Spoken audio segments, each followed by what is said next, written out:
Hello नमस्कार दोस्तों, मेरा नाम है स्वामीश और मैं स्वागत करता हूं आपका आपके अपने यूट्यूब चैनल स्वामीश स्टार एजुकेशन पर। तो दोस्तों, कल के वीडियो में हमने पढ़ा था इतिहास के बारे में। हमने बेसिक बताया था कि आखिर इतिहास क्या है, इतिहास के जनक कौन हैं, मानव जाति का पालना किसे कहते हैं, सभ्यताओं का पालना किसे कहते हैं। तो ये सब हमने कल की वीडियो में बिल्कुल डिटेल से डिस्कस किया था। तो एक बार फिर से रिवाइज करवा देते हैं। इतिहास के जनक कहते हैं हेरोडोटस को, और इन्होंने एक बुक लिखी है जिसका नाम है हिस्टोरिका। इसके बाद मानव जाति का पालना कहते हैं अफ्रीका महाद्वीप को, क्योंकि सर्वप्रथम साक्ष्य वहाँ से मिलते हैं मानव के। और सभ्यताओं का पालना कहते हैं एशिया महाद्वीप को, क्योंकि एशिया जो महाद्वीप है वहीं सारी सभ्यताएं फली फूली हैं। चाहे आप चीन में पीली नदी की सभ्यता देख लो, फारस की सभ्यता देख लो, सिंधु सभ्यता की देख लो, तो ये सब कहाँ है? एशिया में। इसलिए एशिया महाद्वीप को सभ्यताओं का पालना कहती हैं। ये सारा हमने समझा था कल की वीडियो में। आज की वीडियो में और हमने कल पुरापाषाण काल भी समझा दिया था। पुरापाषाण काल को 3 भागों में बांटा गया है: पुरापाषाण काल, मध्यपाषाण काल और नवपाषाण काल। तो आज हम समझेंगे मध्यपाषाण काल को। तो आप कल के वीडियो को जरूर देखें, उसके बाद में ये वीडियो देखें, तब आपको बेहतर समझ में आएगा। तो चलिए आज हम मध्यपाषाण काल के बारे में समझते हैं। तो देखिए दोस्तों, मध्यपाषाण काल पुरापाषाण काल के बाद शुरू हुआ। तो हमने कल बताया था मध्यपाषाण काल का जो पुरापाषाण काल का टाइम पीरियड है वो था 20 लाख, कितने दोस्त, 20 लाख ईसा पूर्व से 12,000 ईसा पूर्व पुरापाषाण काल था।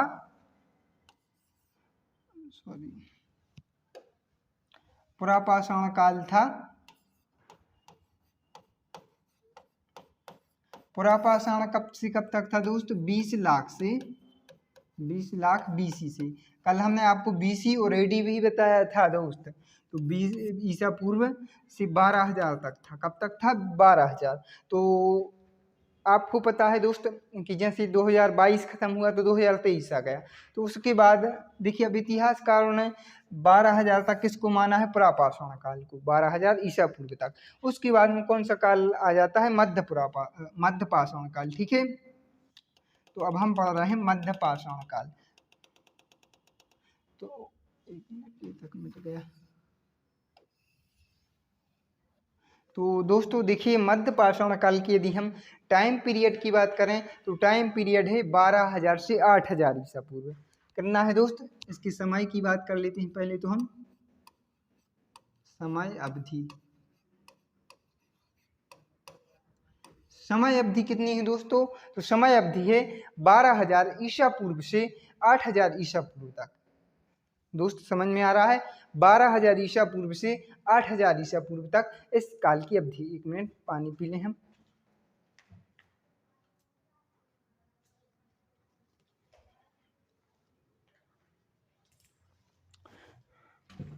तो दोस्तों 12,000 से 8,000 ईसा पूर्व है। देखिए दोस्तों, मैं फिर कह रहा हूं कि आप टाइम पीरियड पर मत जाना, क्योंकि टाइम पीरियड एक नहीं है। क्योंकि किसी इतिहासकार का कुछ और मानना है, किसी का कुछ और मानना है, और कई बुकों में आपको अलग अलग मिलेगा।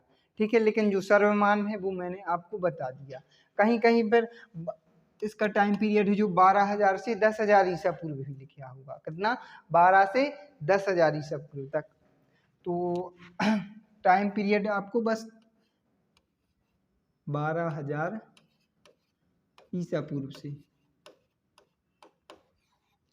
12,000 ईसा पूर्व से कहीं पर मिलेगा आपको 10,000, तो कहीं पर मिलेगा आपको 8,000। ठीक है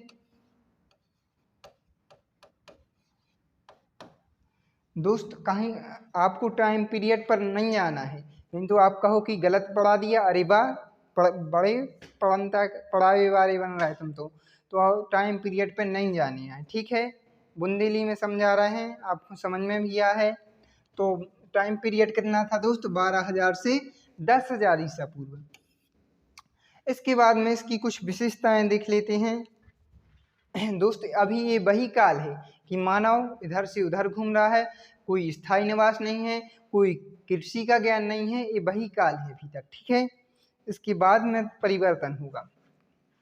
तो इतना समझ में आ गया दोस्त। समय अवधि 12,000 से 10,000 ईसा पूर्व और कहीं कहीं पे 8। ठीक है, तो इसकी विशेषताएं देखते हैं इस काल की। देखिए, मुख्य क्वेश्चन जो बनता है वह कहाँ से, विशेषताओं पर, कि इस काल में आखिर हुआ क्या है, कैसा रहता था, क्या करता था। तो इस काल इस काल की उपलब्धियां देख लियो आप। तो देखिए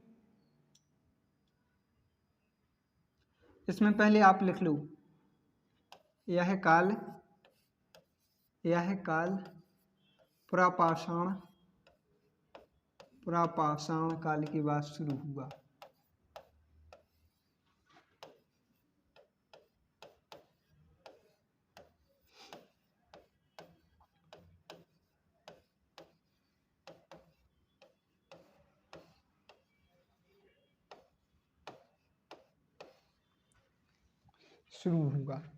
इस काल में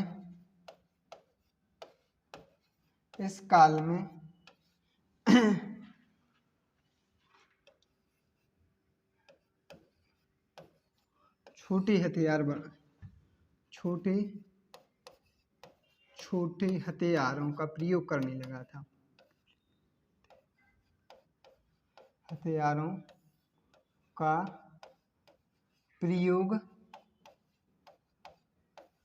करने लगा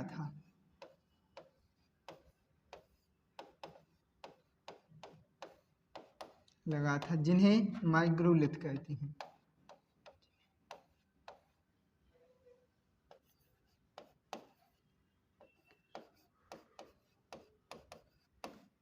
माइग्रोलिथ कहते हैं।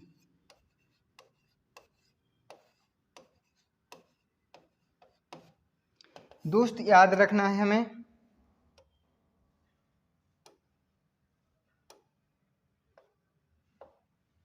एक मिनट यार, कलर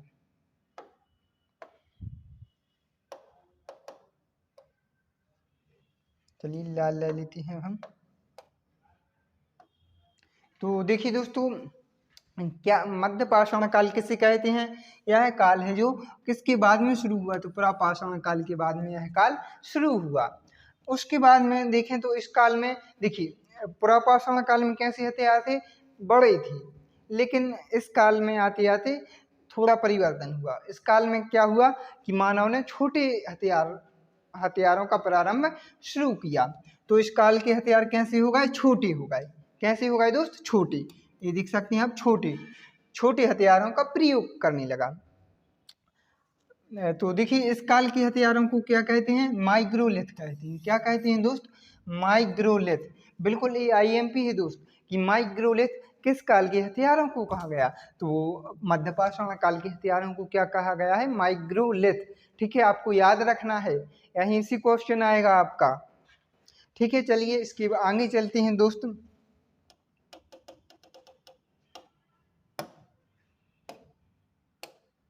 दोस्त देखिए अब तो दोस्त इसके बाद में हम इस काल क्या किया था, छोटे हथियारों का प्रयोग करने लगा था।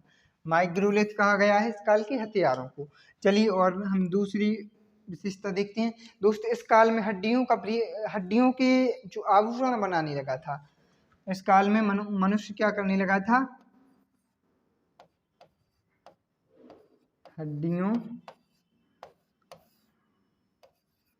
की आभूषण।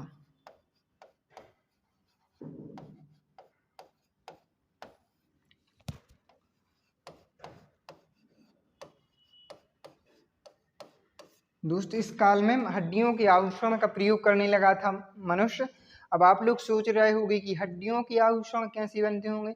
अब उस टाइम देखिए, ना तो मनुष्य ने किसी धातु की खोज की थी कि जाके सुनार के यहाँ जाए, सोने की दुकान पर जाए और पायलें बनवा लेंगे। अरे कान्हा की दुनिया है।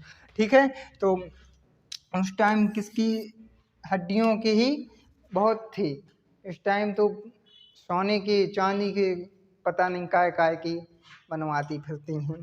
ज़्यादातर महिलाओं को ज़्यादा पता रहता है इसके बारे में। तो हड्डियों के, आजकल की महिलाओं को यदि हड्डियों के आभूषण पहना दिए जाएं तो क्या होगा। अरे तो मत्ती से ले आए हमें। आजकल आप लोग समझते हो गए इस स्थिति। तो हड्डियों की यदि आभूषण आजकल यदि कोई घर पर लेके जाए तो 1 साल तो पता नहीं क्या क्या होगा, कोर्ट और कचहरी हो जाएगी दोस्तों। तो इसलिए इतिहास से कुछ सीखो, यही तो सिखाता है इतिहास। तो देखिए उसके बाद में क्या हुआ दोस्त, हड्डियों के आभूषण हो गए। इस काल में मानव का कोई निवास भी नहीं था।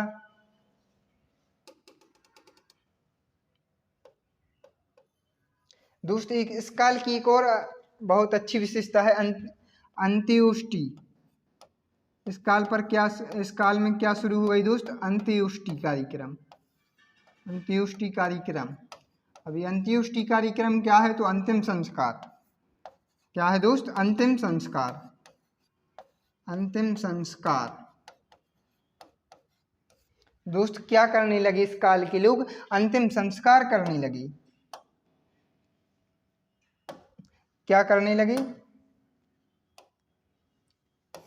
अंतिम संस्कार करने लगे दोस्त। इस काल की देखिए अब परिवर्तन आता जा रहा है। पुरापाषाण काल में ऐसा कुछ साक्ष्य नहीं मिलता है अंतिम संस्कार वगैरह का, लेकिन इस काल की मध्य पाषाण काल के लोग क्या करने लगे, अंत्योष्टि कार्यक्रम से रूबरू हो गए। मतलब अंत्य कोई खत्म हो गया तो उसका अंतिम संस्कार करते थे। पुरापाषाण काल में छोड़ देते होंगे। तो ठीक है दोस्तों, इस काल की 3 ही मुख्य विशेषता हैं जो आपको याद रखनी है। एक तो आपको छोटे हथियारों का प्रयोग करने लगा था मनुष्य इस काल में, और जिनको क्या कहते हैं, माइक्रोलिथ कहते हैं। क्या कहते हैं दोस्तों, माइक्रोलिथ कहते हैं। और इस काल में क्या हुआ, हड्डियों के आभूषणों का प्रयोग हुआ। हड्डियों के आभूषणों का प्रयोग हुआ, ठीक है। अब हड्डियों के आभूषण महिलाएं ही पहनती थीं या पुरुष पहनते थे, अब ये तो उसी काल के लोगों को पता होगा, ठीक है। इस काल में अंत्योष्टि कार्यक्रम शुरू हुआ। अंत्योष्टि कार्यक्रम कब से शुरू हुआ है, तो मध्य पाषाण काल से शुरू हुआ है, जो कि हम आज भी करते आ रहे हैं। क्योंकि पहले देखिए क्या होता था, इतना विकसित नहीं होगा, आज तो विकसित रूप ले लिया है। जो शमशान घाट वगैरह आजकल तो सरकार गांव-गांव में बनवा रही है, अच्छी व्यवस्था कर रही है, ठीक है। शहरों के शमशान घाट तो और मस्त होते हैं। जो बड़े बड़े शहर हैं, लोग पार्क की जगह शमशान घाट में ही चले जाते हैं दिन भर बिताने के लिए। आपने विकास दिव्य कीर्ति सर का वीडियो सुना होगा, तो वो बोल रहे हैं, बताते हैं कि हम तो जब मतलब उदास सैड हो जाती थी तो शमशान घाट में ही जाती थी, मतलब माइंड फ्रेश करने के लिए। तो होता है अंत्योष्टि कार्यक्रम शुरू हो गया। तो दोस्तों इस काल की इतनी ही विशेषताएं थीं, तो मैंने आप लोगों को बता दी। तो इसके आगे हम कल करेंगे नवपाषाण काल शुरू। तो आप लोगों थोड़ी सी हेल्प करें हमारी, ज़्यादा से ज़्यादा शेयर कर देना है, आपको लाइक शेयर और सब्सक्राइब तो कर ही देना है। इतनी मेहनत कर रहे हैं, 1 किलोमीटर चल के आ रहे हैं वीडियो बनाने के लिए यहाँ पर, तो आप लोगों को थोड़ी सी हेल्प करने में क्या जाता है दोस्तों, तो कर दो यार इतना। बाकी मिलते हैं कल नेक्स्ट वीडियो में। Thank you so much, bye bye, take care.